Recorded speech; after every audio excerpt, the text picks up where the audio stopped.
And we are live. You already know who it is. My name is Mike Kyle, aka the Fantasy Vulture. I have over a decade worth of fantasy football experience, and I've continuously competed for fantasy championships over the course of the past 6 seasons.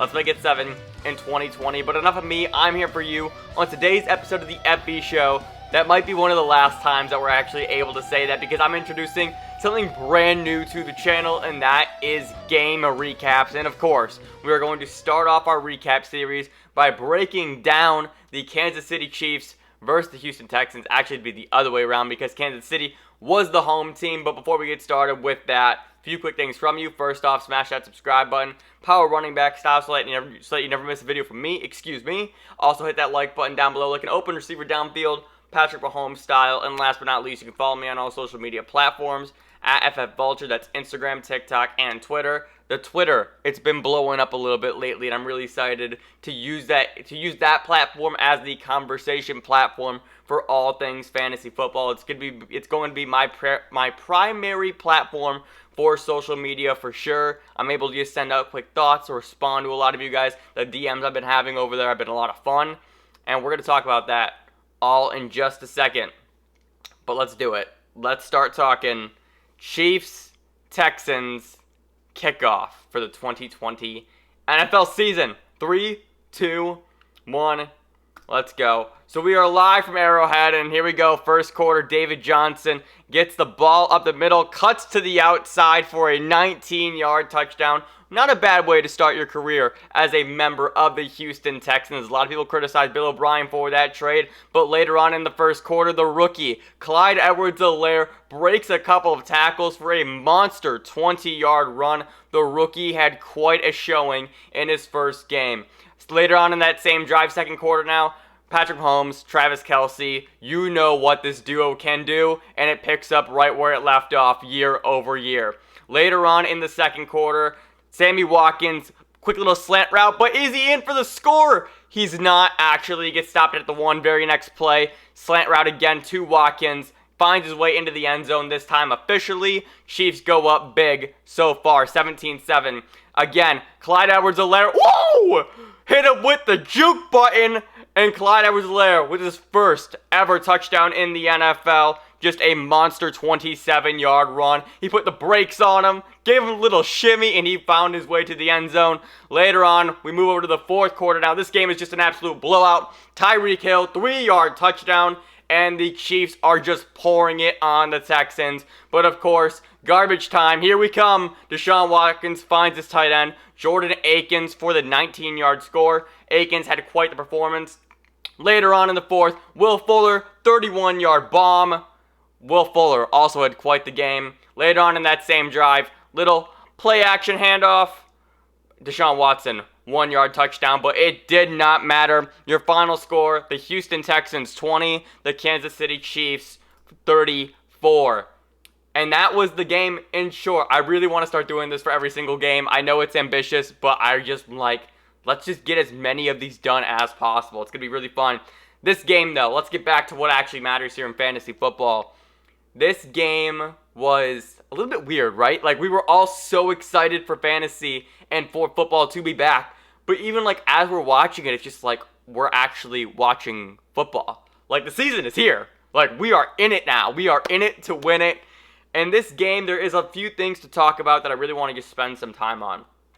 So just to kind of go over the stats for each team real quick. For the Houston Texans, Deshaun Watson finished the game 20 completions on 32 attempts, 252 yards, 2 touchdowns, one of them being the rushing touchdown, and an interception. David Johnson, his first game as a member of the Texans, 11 carries, 77 yards, and a score. He also picked up 3 receptions for 32 yards as well. Again, that's just one of those things where the game script was negative because they got down by so much so early.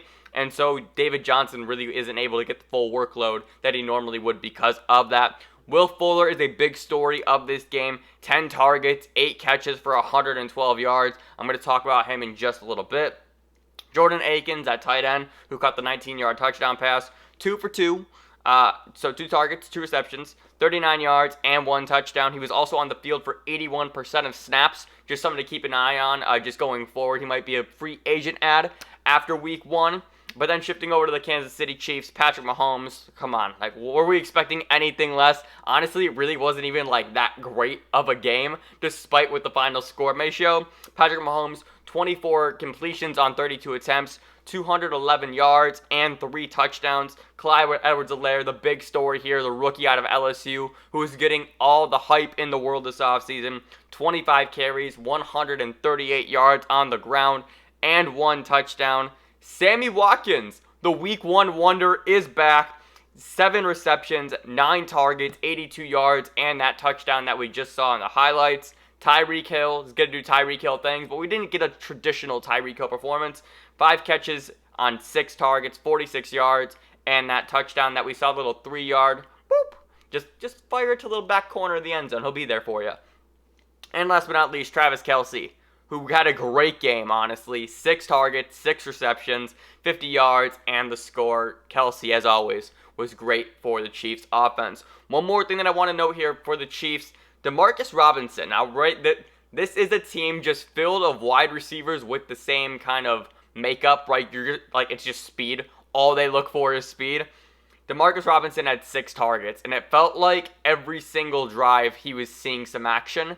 And that's just something to just kind of keep in mind because he had more targets and more snaps than Mecole Hardman did. A lot of people were really into Hardman coming off of draft season. So, where do we start here? So, I feel like I need to start with where I ultimately have to, and that's Will Fuller. I was getting questions about Will Fuller all week. I had Will Fuller in a standard league, and I decided not to start him. And the logic, honestly, was really simply this. 1, Brandon Cooks was active. I said in my preview, if Brandon Cooks is inactive, I think you have to fire up Will Fuller. So Brandon Cooks is active. That's the first thing. Cooks was coming off of being limited in practice all week with a quad injury. I believe he only had 5 targets and 2 catches for like 20 yards, so he really didn't do anything for you. I knew he'd be used more so as a decoy than anything else. So with Cooks active, it really just became, what is the target share going to look like for Will Fuller? What's this offense going to look like without DeAndre Hopkins? And at the end of the day, honestly, in my league at least, I had better options. I'm starting Robert Woods and Allen Robinson, and my flex is Todd Gurley. I don't know the world where you start Will Fuller over any of those names. But regardless of the point here, we weren't getting the Will Fuller game that everyone was expecting, but this Will Fuller game still was really good, right?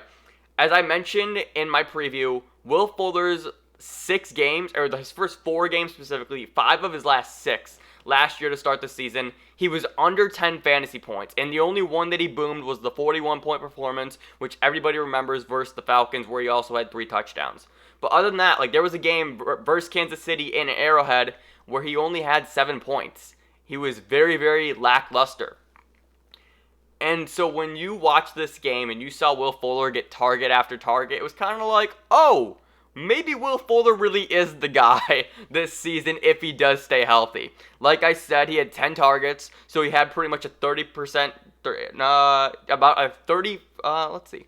Let's do some math here. It was basically it was essentially like a 31% target share for Will Fuller, which is just monstrous. But here's the thing, right? Everybody assumes that Will Fuller is just like this deep threat. He's going to rip off a 60-yard touchdown, and that's how he's going to score his points. That is the whole reason why we label Will Fuller as boom or bust, because of his play style. But when he gets 10 targets and 8 catches, that changes the narrative entirely, and that was why I was so fearful to start Will Fuller, because of the risk. It's not only is he going to stay healthy and play the whole game, it's what if you don't get that 60-yard bomb? Because that is what Will Fuller has made his entire career off of. And then, of course, in garbage time, and of course, I was looking real good about my Will Fuller take, all the way up through the third quarter. At that point, Will Fuller had 6 catches for, I think it was 70 yards. And then, of course, in the fourth quarter, he rips off that 30-yard bomb, which we saw. I think he also had a 15-yard completion and a 5-yard slant route. So, Will Fuller ended up having a really good fantasy day. And, of course, my mentions on Twitter are already ablaze a little bit. It is what it is. But, overall, I don't think... yes, Fuller played fine, and he played a lot better than I expected to. But, it's fine. it was better than I expected, but I'm not crippled by it, if that makes sense. So again, the league that I have Fuller in is the standard league, so it was only 11 points that I was missing out on my bench. I feel pretty comfortable that Todd Gurley can easily make that up. So I'm not sweating. Of course, the player or the person who's talking some smack to me on Twitter. Of course, he plays at a full point PPR, so Fuller put up 19, and it's just like, all right, whatever. But again, all things considered, Will Fuller had a really good game. I'm excited to see where this goes because he was the clear number one option, and that's what we talked about. If his chemistry with Deshaun Watson transcends and takes that next step, Will Fuller could easily be a great wide receiver for your fantasy team this season. David Johnson, again, first game as a member of the Houston Texans. I thought he looked really well when he was on the field, and obviously the game script did kind of change his outlook, but he still looked pretty good when he was on the field. He made a lot of great moves just cutting back and forth. He was able to break multiple tackles, and I thought David Johnson looked really solid, and he was a great start. If you did play him, you should have played him in this game. Now let's shift over to the Chiefs. The big story here is really just Clyde Edwards-Helaire. Oh my goodness. What a game by the rookie. I was getting some questions earlier this week, like, I'm nervous about starting Clyde. I feel like maybe I drafted the wrong guy. There's just a lot of uncertainty around what Clyde could do week one. And I was like, don't worry about it. You start Clyde, he will be great. And lo and behold, he was. Like I said, 25 carries. He got a full workload in his first game. He got multiple attempts at the goal line, even if he did get stuffed multiple times. 138 rushing yards, like I said, and that one score that we saw in the highlights earlier in this video. Clyde, man, what a performance. He just looks so good. He looks so good. The Houston Texans could not stop him once he got out of his first break. He was just electrifying all game long. And then I think just as far as like the pass catching options go, Sammy Watkins had that good game, but I'm not gonna buy that too much. Tyreek Hill, fine, serviceable. And then Demarcus Robinson, like I said, the 6 targets, and McCole Hardman really didn't get a whole lot of work. Again, the issue here with the Kansas City pass catchers is simply I don't want to play weekly roulette with them. I'm not chasing points. I'm not trying to decide which one I should start. If I have 2 of them, they're going to give you fits all season long. So honestly, like, this is like so boring of a take, but this just like again solidifies how great Mahomes is going to be because of how many weapons he has on top of his natural talent. This team is just so fucking good. I forget who said it earlier on Twitter, but somebody said that they just might steamroll the entire competition. Like, we were watching this game, and it didn't even look like they were firing on all cylinders, despite the fact that they put up 34 points. Are there any other notes that I need to talk about for this game? I don't think so. Again, I really want to reiterate this. The Will Fuller we were expecting was not the one that we got, and the one that we got is just woo. If we get 10 targets, 8 reception Will Fuller every single game, holy fucking shit, that's going to be electric for fantasy. That is just as simple as it gets. So I'm really optimistic about Will Fuller now moving forward. Again, just going back to the preview, I'm going to just reference those pretty frequently throughout these recaps, just so I can, first off, remember what I said during the preview, but then also just tie everything together, because I'm that kind of person. But I said during the preview, I wanted to see it first. That was my big thing with Will Fuller and this Texans offense. I wanted to see it first before I put somebody on this team that was like, they could be good, they could be bad, who knows what we're going to get. I didn't want to make that move and roll that dice week one where I feel like I needed to start the season off on the right foot to get the victory. But that's going to do it for my Kansas City Chiefs, Houston Texans week one recap. I keep saying them in reverse order. I'll fix that eventually. It's fine. It is what it is. Thank you so much for watching. If you enjoyed, be sure to leave a like and subscribe down below. We're doing this. I'm going to try. I can't promise. I'm going to try and do this for every single game, so be sure to stick around for all of those. Once again, you can follow me on social media at FFVulture. That's Instagram, TikTok, and Twitter. Twitter is going to be the primary platform, and of course, the website is ffvulture.com. Once again, be sure to hit that subscribe button down below and like this video. Leave a review on the podcast if that's where you're listening, and I will catch you next time. Later.